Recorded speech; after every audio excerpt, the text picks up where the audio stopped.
there, I'm Rick, but my buddies call me Head.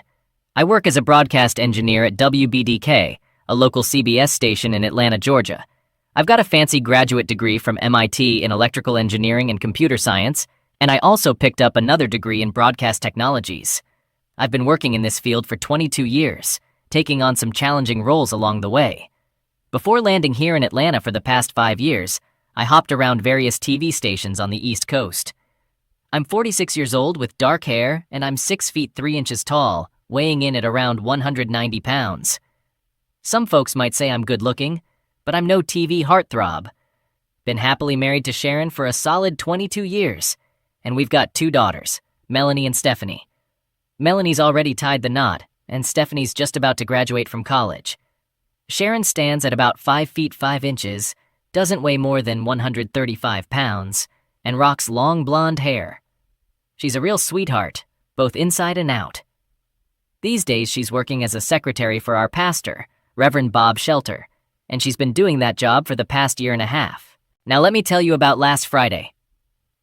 I had some extra time for lunch and decided to surprise Sharon by taking her out. I parked at the church office's side entrance due to the rain, hoping to get closer to the door. However, when I arrived, I found Sharon's office empty. Still, I went inside. While I was waiting, I overheard Sharon talking to Pastor Bob in his office. She was looking forward to Monday night and mentioned how great it was that I work on the Monday night football games for the station because it gives us a chance to spend time together. She also asked about a reservation at the Lay Inn. Pastor Bob assured her, "Yes, it's all set. I've booked the Whirlpool suite again. Come over here and let me show it to you right now." I heard some rustling of clothes and then Sharon's moans. I was shocked, on the verge of feeling sick, and my anger was building up. I knew I needed to leave before doing something foolish. I couldn't bear to listen any longer. I had the urge to barge in and confront them, but I hesitated because I knew I'd lose control and maybe even get physical. Given my emotional state at that moment, I was certain I'd end up kicking both of them. However, I didn't want to face the consequences of my actions, so I made the tough decision to turn and leave. It was one of the most difficult things I've ever done. I wanted to lash out, but I walked away. I was pretty sure neither of them noticed me or knew I had been there. They had security cameras watching the main entrances of the church, but I had entered and exited through the side door without being spotted. I was so shaken that I realized I wouldn't be able to focus for the rest of the day. I called my workplace and explained that I wasn't feeling well, saying I needed to go home. I needed time to think about what had just happened, and being at home seemed like the best place to do that. Sharon wouldn't be home until after 4 p.m., giving me ample time to process everything. It became evident that Sharon was having an affair with Pastor Bob, and I decided that I couldn't continue to consider him my pastor. What I really needed to uncover was the full extent of their relationship, how long it had been going on, and what had led to it in the first place. I understand that some people prefer not to delve into these details because they believe they don't matter, but I'm not one of those people. I desperately wanted to understand why this had occurred in my seemingly wonderful marriage.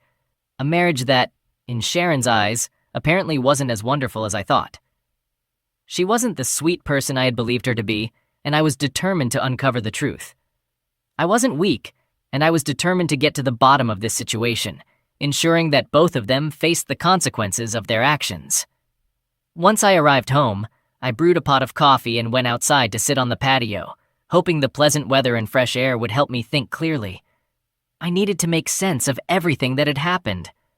I won't deny that I shed a few tears that afternoon because I did. I understand I don't own Sharon or her body, but it deeply hurt me to think she'd been sexually involved with another man, or perhaps more, when she had promised herself to me on our wedding day. Some might not take those vows seriously, but I did, and I believed she did too. Such a situation makes you question your entire set of values and wonder if you've been foolish your whole life to believe in faithfulness and love, and all that comes with it. Regardless of what anyone says, the most damaging part of a cheating partner isn't just the physical act, it's the loss of trust in them and everything they say or do. It's like throughout your whole marriage you thought they had your back, but now you realize they don't, leaving you feeling exposed and scared. Despite being 6 feet 3 inches tall and weighing 190 pounds, I felt vulnerable and frightened. It underscores how a cheating spouse can affect a person's emotional well-being. As I sat there, Battling my emotions and trying to stay calm and logical so I could process everything, I realized there were things I had questioned in the past but let go because of the trust I had in Sharon. These were little things that didn't seem significant at the time, but had now formed a heavy lump in the pit of my stomach as I connected the dots. How could I have been so foolish? It was trust, plain and simple. I had put my trust in her, and today, that trust lay shattered. What I needed were cold, hard facts. I wanted to know why this had happened. I wanted to understand the duration, frequency, locations, and who else might be involved. My trust had evaporated, and I was determined to find the answers I needed. As an update, I didn't think I could face Sharon just yet without revealing my feelings, so at 3 p.m., I decided to leave the house before she returned. I drove into town and stopped by the station to pick up a few things I'd need for the next couple of days. I popped into my boss's office and asked for a couple of days off early in the week, explaining that I was dealing with some personal issues and not feeling well. He agreed, so I left and went to Frankie's to hang out until I had to go home. Around 5 p.m., I called Sharon to let her know I'd be stopping for a while and wouldn't be home for dinner. She seemed annoyed with me and mentioned how she was feeling amorous tonight, and I would have been in for a treat. However, my plans were already made, so I told her to keep the mood hot for me, assuring her I'd take care of her when I got home. She replied sternly, "Don't count on it, mister. If you think you can treat me like that, you won't be getting anything for a while." Deep down, I thought to myself that this was precisely what I wanted to happen. I arrived home around 10:30 p.m., feeling quite intoxicated, but not too drunk to notice the bedroom door was shut and locked. I smirked at that and knocked on the door to see if she was awake, though I doubted it.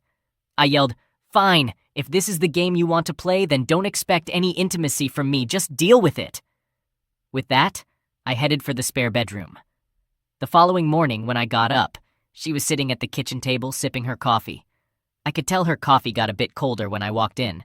If I hadn't known she was an unfaithful wife, I certainly would have sensed something was amiss. I gave her a friendly smile and said, "No need to get up and make breakfast, honey. I'll grab something on my way to the golf course." I then headed out of the kitchen, walked into the garage, loaded my golf clubs into the trunk, and drove off. Shortly after, my cell phone rang, and I noticed it was her calling, so I chose not to answer. A few minutes later, I heard a beep, indicating she had left me a voicemail. I listened to it, and it was a message filled with anger, asking how I could do this to her and demanding I return immediately. The truth was, I had no intention of actually going golfing. I had used that as an excuse to buy myself a few hours to handle what I needed to. My destination was my former church. The last thing I wanted was to hear Bob preach again. It was still early when I arrived, so I knew there was a good chance no one would be around, and I was correct. I entered the building, having a key since my wife worked there. I made my way directly to the offices with the goal of placing remote micro cameras and mini microphones in her office and Bob's office. It didn't take me long to set it all up, and I concealed the transmitter behind some old hymnals in the supply closet across the hall. I had the receiver in my trunk, and I wired it into my car's electrical system. This way, I could monitor their conversations and activities whenever they were in their offices. While I didn't expect them to do much at the church, I was confident that I would gather valuable information by watching and listening to them for a few days. Once I was sure everything was functioning correctly, I snooped through her desk but found nothing of significance. However, I did notice a large asterisk on her calendar for Monday, which aligned with what I had overheard on Friday. I would be prepared for whatever might happen on that day. Next, I entered Bob's office and conducted my search there. I didn't have much luck finding anything incriminating, but just when I thought I was out of options, inspiration struck. It was ironic, considering I was in a church, but I had a thought. I decided to check the filing cabinets for church expense receipts. Lo and behold, I stumbled upon a file containing several receipts from the La Dot Inn in Roswell. Some were from the end of 2019, and a couple were from the spring of 2020. Realizing I was pushing my luck by staying too long, I hastily made copies of the receipts to take with me. I then tidied everything up and made my exit. My next move was to head over to the golf course and park in my usual spot. I made my way to the clubhouse and gravitated towards the bar. I wanted to ensure that a few people there would remember my presence. I found a table in the back and ordered a Sprite, spending a couple of hours there.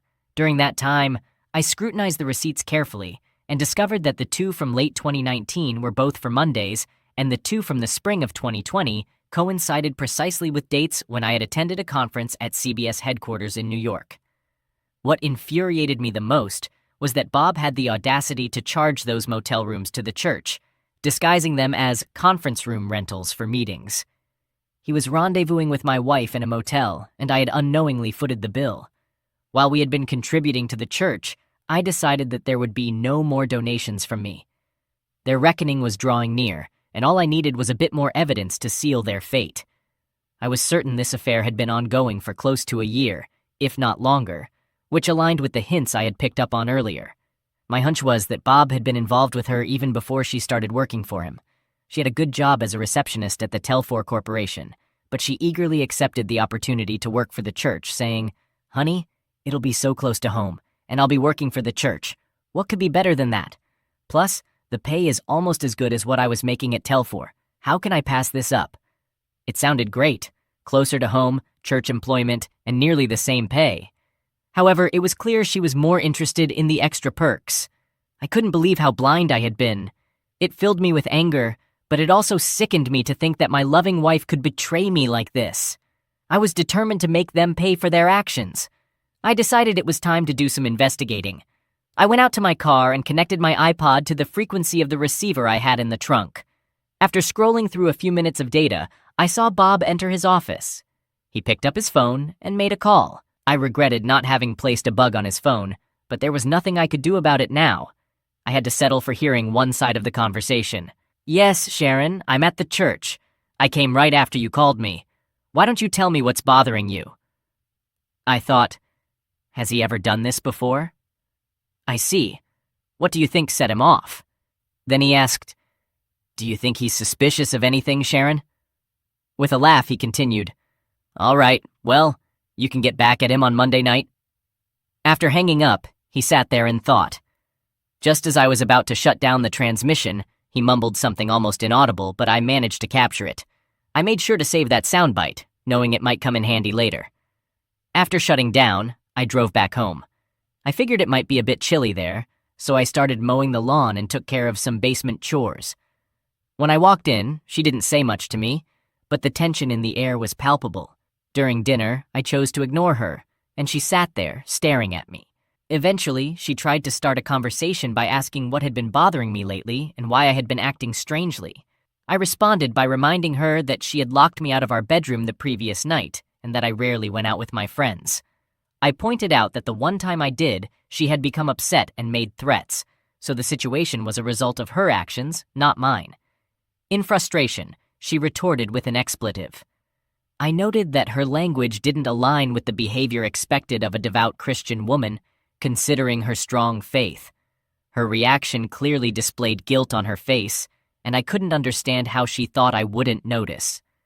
Nonetheless, she managed to regain her composure and eventually left the table. I thought to myself that when everything came to light, she wouldn't handle it gracefully. Later in the evening, she entered the family room where I was watching television with slightly reddened eyes, indicating that she might have been crying. The rest of the evening unfolded without any major incidents. When I was ready for bed, I walked down the hallway to the spare bedroom and settled in. A few minutes later, she entered the room and stood there. I asked her, "What do you want?" She inquired, "Aren't you going to come to bed?" I replied, "Nope. You've made it clear that there won't be any intimacy in the near future, so I might as well get a good night's sleep alone in here." With that, she left the room in tears. Honestly, I didn't care. On Sunday morning, she woke me up at 8 a.m., dressed for church, and invited me to join her. I declined, explaining that I had no plans to attend. She left the room with a certain look on her face, suggesting she was beginning to understand the situation. Later, she left the house, and we didn't exchange many words throughout the day, each retreating to our respective rooms. Monday morning, I left the house without encountering her or engaging in conversation. She called me, her voice heavy with tears, expressing her apologies and love. I assured her we would discuss everything upon my return that evening and hung up. Then, I contacted my boss, informing him of my day off but confirming my commitment to covering the Monday Night Football game. He was satisfied with my availability and asked how things were going. I replied that they were proceeding as expected. My next destination was the Ladot Inn in Roswell. Update. So there I was, walking into the motel lobby, trying to look like I was just another guy on the job. I spotted the clerk, a young dude named Kevin, who seemed more interested in his phone than the comings and goings around him. I walked up to him with a clipboard in my hand. "Hey, got a service call for the Whirlpool Suite," I said, tapping on the fake work order I'd put together. "Some complaint about the AC making noise? You know how it is with this heat, right?" Kevin gave the clipboard a once-over, his brow furrowing a bit. I kept my face straight, all professional-like. "Which room?" he asked, sounding a little puzzled. I told him the suite number, and for a second I thought he might call my bluff. But then he just nodded, handed me the key card, and said, "Make it quick, all right?" I was in the room in no time, dropping my tool bag down. But instead of wrenches and gauges, I had my little high-tech gear, mics, cameras, you name it. I was playing the part of the maintenance guy, but what I was really doing was setting up my own sting operation to catch my wife in the act. Installation was a breeze. I hid them so well you'd never know they were there. I was out of the room as quickly as I'd entered, giving Kevin a nod on my way out. "All set. No more noise from that AC," I told him, and he barely glanced up from his screen. I left feeling a bit like James Bond, if I'm honest. Kevin had no idea, and I was one step closer to knowing the real deal with my wife. Wild, huh? With plenty of time on my hands, I decided to attend to a few other tasks I needed to prepare. I visited our bank and obtained cashier's checks for half of the funds from both our checking and savings accounts. Afterward, I canceled our joint credit cards. Following that, I contacted my broker and arranged a meeting shortly after lunch to make adjustments to our investment accounts. I also reached out to my attorney to discuss the divorce and other legal matters. We scheduled an appointment for later in the afternoon when he would be available. Next, I drove to Planters National Bank in Marietta, Georgia, where I opened new accounts in my name only and deposited the cashier's checks. I had lunch in Marietta, although I didn't have much of an appetite. After finishing lunch, I headed to my broker's office to discuss the investment portfolio changes he had prepared. These changes divided our investments equally without selling any assets to avoid unwanted tax implications. I took the paperwork with me. Following that, I met with my attorney to review the divorce papers he had drafted. I proposed a no-fault divorce with an equal split of assets if my wife agreed to sign them immediately. If she refused, I had him include a provision for filing for divorce based on adultery. I was fairly confident she would sign them right away. With everything taken care of, all I had left to do was grab dinner and then head to the station to oversee the Monday Night Football broadcast. After leaving my attorney's office, I turned on my cell phone and discovered a couple of messages from Sharon. In her messages, she expressed concern and asked me to come home before the game, stating that my recent behavior was worrying her deeply. She professed her love for me and how torn apart she felt seeing me like this. Despite being aware of her plans for the evening and my own knowledge of them, she could still send me these messages. It made me question my judgment, thinking, I must be the biggest fool ever to have loved and trusted this woman. I had reached a decision. The only possibility of salvaging my marriage rested on whether she would show up at the motel tonight. Her decision would be a clear indicator of whether she cared enough to try to rescue our relationship, acknowledging its precarious state. At 8 p.m., I activated the system in fully automated broadcast mode, and Monday Night Football commenced. I configured the system to monitor the feed from the motel room. Precisely at 8:15, Bob entered the room and initiated a call, telling her, "Hey baby, I'm in the room, get over here as quickly as you can." Sharon replied, "Okay honey, I'll be there in a few minutes." After ending the call, he muttered a few more words that I overheard, though I would need to listen again later to confirm the exact content. My marriage appeared to be unraveling, and while I didn't anticipate her ending it, the pain still cut deep. This experience only reinforced my determination to make them face the consequences. I took out my list of people to contact and began dialing, a task that consumed nearly half an hour. Sharon had already arrived at the motel, so I returned to monitoring the video and audio feed. She expressed, "Oh God, Bobby, The thought of you being intimate with me excites me so much. I really value these nights together," she confided. In response, Bobby invited her closer, saying, "Tonight, darling, I'm going to fulfill your desires." She responded, "I adore it when you talk passionately to me, Bobby." My heart sank, and a nauseating feeling washed over me. Here were a pastor and a church secretary along with my once sweet and loving wife, descending into a dark abyss of depravity that I couldn't comprehend. In the moments that followed, I would witness just how twisted they could become. They both deserved the consequences that awaited them. There was no doubt about it. She positioned herself on the bed, and I couldn't bring myself to describe it any further. The person who had once been the love of my life. He finished his act, and I understood that our future together was irreparably shattered. Though consumed by agony, my seething anger kept me focused. If they had seen me in that moment, they might have cowered in fear and dread. At that point, I had lost much of my humanity. My sole purpose was to bring them to justice. After enduring their actions for 45 minutes, I had seen enough. It was halftime during the football game, and it was time for the halftime show. I switched the system to live assist mode and began playing back the recording of Bob and Sharon from the beginning. Within minutes, the phone began ringing relentlessly. I chose to ignore all the calls and took out my cell phone. I dialed Sharon's number, and the ringing echoed through the monitors. She glanced at her phone and remarked, "It's Head.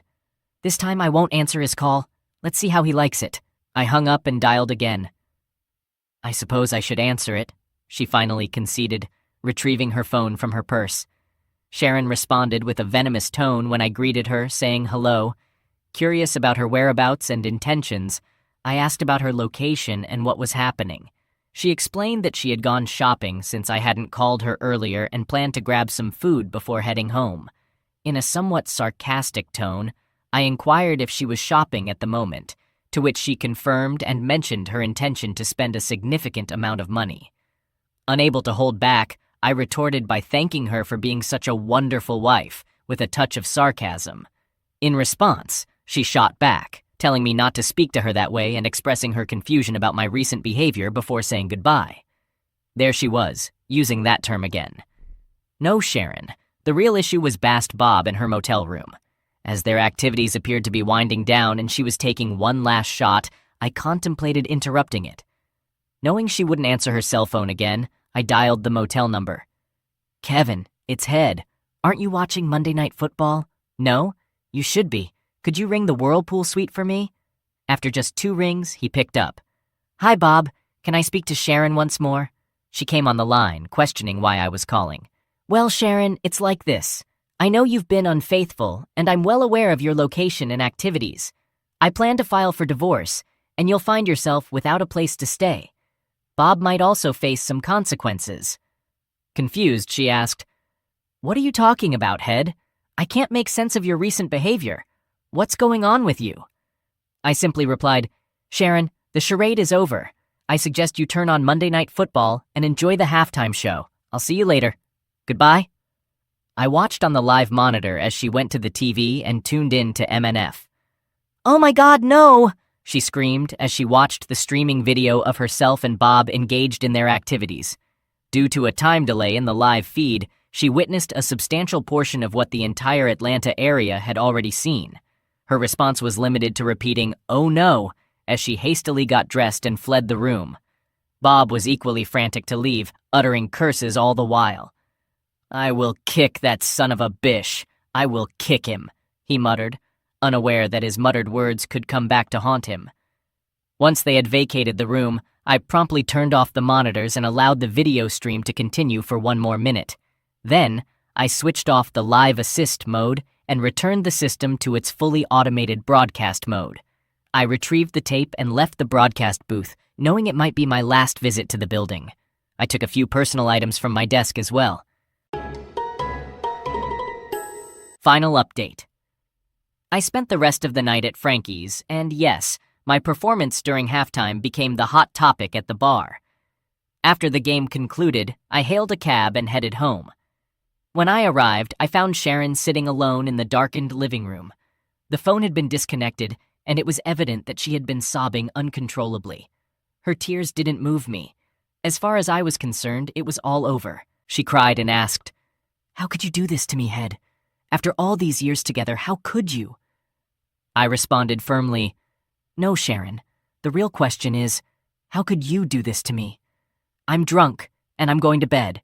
We can talk tomorrow." She remained motionless as I left the room and retreated to the spare bedroom. The next morning, I woke up with a nasty hangover, and she was still on the sofa with dark circles under her eyes. It appeared she hadn't slept at all, but again, I didn't care. She had brought this upon herself. I nonchalantly put the phone back on the hook, and it immediately began ringing. For the next hour and a half, I fielded calls from family members, including her parents, friends, church acquaintances, my now ex-boss, and both of my daughters. They were deeply upset by what they had witnessed, and nothing I said could console them. I understood that it was harsh for them to have seen what they did, but they were adults and would eventually move past it. I also received a call from Mrs. Bob, who inquired about whether I had kept a tape of the entire incident. I assured her I had a copy securely stored and would provide it to her if she needed it. It was evident that everyone I had called had watched the Monday Night Football halftime show, and they didn't hesitate to let me know. Some were angry due to its explicit content, while others, like Sharon's parents, considered my actions terrible for exposing her like that. However, most people were sympathetic and understood my perspective. It was a challenging ordeal, but it was the price I had to pay for my actions. Sharon remained seated, sobbing throughout the ordeal. Eventually, I left the phone off the hook once more and went to prepare some coffee. When I returned, I offered her a cup and handed her the divorce papers and investment documents she needed to sign. I stated, "Sharon, I'm filing for divorce. After discovering your infidelity and witnessing what I did last night, it's clear you've been cheating on me for at least a year or longer. There's no way I can continue in this marriage." I held up the papers. "These are the divorce documents, and if you read them, you'll see I'm requesting a no-fault divorce and proposing an equal division of our assets. To proceed with this, you must sign both the divorce agreement and the agreement for splitting our investments right now. There will be no negotiations or modifications to these documents. They are entirely fair to you," I explained. "I'll give you until 5 p.m. today to consult with an attorney and confirm that my offer is fair. At 5:01 p.m., the deal is off the table and I'll file for divorce on the grounds of adultery. I'll seek a property distribution based on both our individual contributions, with mine being significantly greater than yours, and our respective incomes. In essence, I'll go after everything I can. Let's be clear, this is the best deal you can get, so consider it seriously," I warned her. "And in the end, it would be unwise to contest a divorce based on adultery when the whole of Atlanta will know it's the truth. Everyone will know you've been unfaithful. This is what you wanted, as I overheard you tell Bob. Your wish has been granted, and now everyone knows it. Take the deal, Sharon." Desperately, she pleaded, "Head, I love you and I want to save our marriage. Can't we try to work this out?" I responded firmly, "That may be true, Sharon, but it doesn't matter. Love is irrelevant. I won't remain married to you. Our marriage ended when you chose him over me, and whether you believe it or not, that decision was made when you engaged in your affair with him. Now, I'd advise you to freshen up and consult with an attorney. Time is running out," I suggested. Later that afternoon, she returned home with the papers. "My attorney recommends that I sign these papers, Head. He believes you've made a fair offer given the circumstances, and he thinks I should take this settlement," she said. "Head, can we talk? Can you listen to me and perhaps consider forgiveness and working together to salvage our marriage?" I agreed to sit down and listen because I genuinely wanted to understand why she had done what she did. I also wanted to know if this was the first time it had happened in our marriage. We sat at the kitchen table and she began explaining everything. She revealed that there had been no other affairs before this one. It had started shortly before she began working for Bob. She admitted that she didn't really understand why, because she had been completely happy with me, but she couldn't deny that something had drawn her to Bob. She mentioned his charismatic demeanor and the feeling that he loved her. "So here's Sharon, everybody. She's kind of like someone saying my bad after messing up in marriage. She's saying sorry a lot, trying to fix her mistake with some tears and a sad face. It's like she thinks feeling bad is enough to fix everything, even after she didn't take her promises seriously. It's like when a dog chews up your homework and then acts cute, thinking you won't be mad. Tough luck, Sharon. Life's not a game, and you can't just say sorry to make it all okay. Seems like just being sorry isn't enough right now. I acknowledged Bob's charisma, but shattered her perception when I played back 2 sound clips I had saved. The first was Bob muttering on the first day, "That idiot better make sure her husband doesn't find out about our affair." The second soundbite was from the room just before she arrived. "I'm going to use her tonight. Tomorrow I'll end it. If she causes any trouble, I'll threaten to tell Head.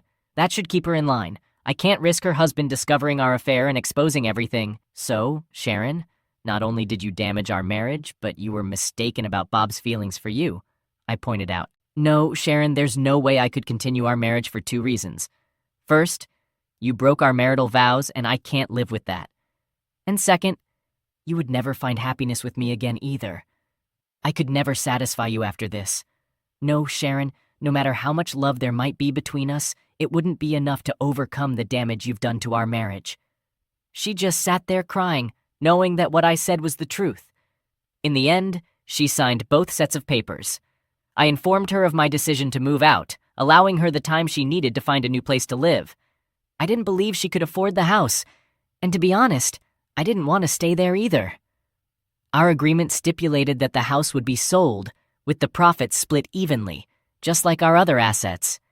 Besides, the house held too many memories that I wanted to leave behind. I gathered the paperwork and bags I'd prepared the previous day and left the house. I headed to my broker's office to drop off the papers and then checked into a hotel for the night. The following morning, I had an appointment with my attorney. We discussed the divorce papers, and he agreed to file them with the Superior Court of our county that same day. During our meeting, we also delved into the predicament I found myself in at the radio station and with the FCC. My attorney explained that the FCC had the authority to issue civil fines, revoke broadcasting licenses, or deny renewal applications. Furthermore, those found guilty of violating these regulations in federal court could face criminal fines and a maximum prison sentence of 2 years. Given the circumstances, my attorney believed that jail time was unlikely, but substantial fines and the end of my broadcasting career were inevitable. I would have to seek a new line of work. In just a matter of days, the consequences of my actions became painfully apparent. I was served with legal notices from the FCC and had to prepare for several days in court to defend myself. I won't bore you with the intricate details of the case, but suffice it to say that the fine imposed on me amounted to nearly a year's worth of my salary, depleting my savings account. Even worse, my broadcasting license was revoked, and I would be prohibited from working in my field for the next 2 years. However, there was a silver lining to this dark cloud. TT had watched Monday Night Football as well, and despite the illegality and vindictiveness of my actions, he showed me compassion. He offered me a job with responsibilities that complied with the FCC's restrictions. It seemed that he had experienced his own share of troubles in his recent divorce, particularly at the hands of Henry's daughter and Peter's sister, which may have softened his stance towards me. I suppose I did have one thing to thank HJ for in the end. Bob confronted me once at Frankie's. He seemed ready to throw a punch, but somehow I managed to hold one of his arms tightly. "Listen, Bob, I don't ever want to hear from you again. Is that clear?" I stated firmly. He grumbled, "Fine with me." I felt like giving him a final kick. "Bob, I possess an audio recording of you making threats against me. If I take that to the police, I believe I have every right to obtain a restraining order against you and possibly press assault charges. With the evidence on hand, you could end up serving time in prison. Is that what you want?" He shook his head in disagreement. As I delivered one more kick for emphasis, I added, "Well then, I suppose this will be our last interaction." He is no longer a pastor. He lost his job with the church, and the denomination revoked his license and nullified his ordination. The last I heard, he was working at a city travel agency. His wife divorced him on grounds of adultery, and she received a substantial settlement. I'm moving forward with my life. It's not perfect, but I'm finding ways to be happy. I've dated a few women over the past several months, but haven't gotten into a serious relationship. When the right woman comes along, I'll marry her. I know it's just a matter of time, and I'm willing to invest the time to find the right person for me. I occasionally run into Sharon. We both attended Stephanie's college graduation and the baptism of Melanie's first baby. I was polite, but I made it crystal clear that I had no interest in friendship or any kind of relationship with her.